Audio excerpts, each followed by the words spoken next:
Cairo Nonesa to. So, dito ako sa may, may Calle Aribao, corner Grand Via. Ayan. So, ayan. Papasyal ko kayo para na rin kayo nakarating dito sa may Barcelona, Spain.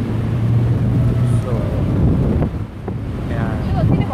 Ito naman guys, yung ayan na.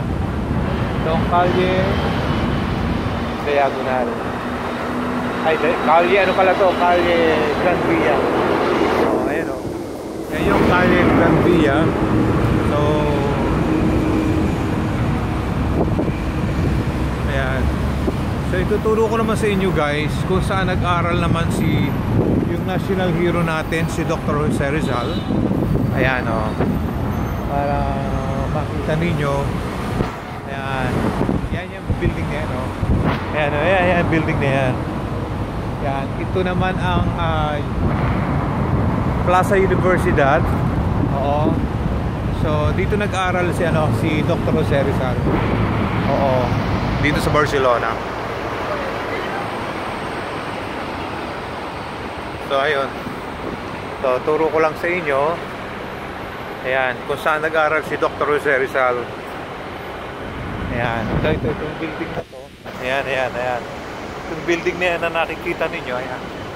Ayan, dyan po nag-aral si Dr. Jose Rizal. Oo. So, ayan. Kita ko. Ayan o. Ayan. Ayan o. Universitat de Barcelona. Ayan o. Ayan guys, ayan o. Basahin nyo o. Universidad de Barcelona. Ayan. Dito po nag-aral si Dr. Jose Rizal. Ayan. Ito. Ayan o. So, itong building na to, eskwela na to.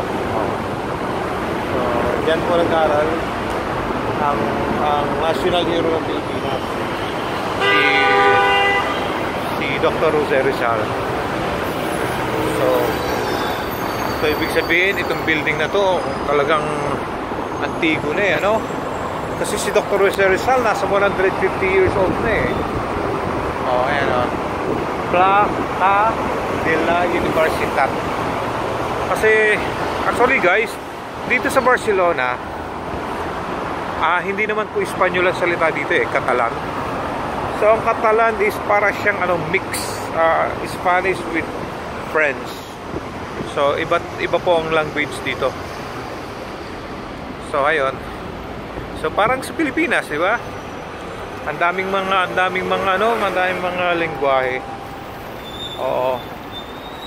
May Tarlac, iba din, Kapampangan, sa may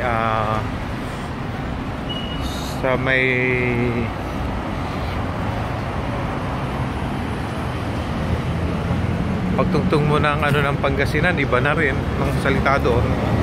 So ayun guys. Okay, thank you so much. Bye.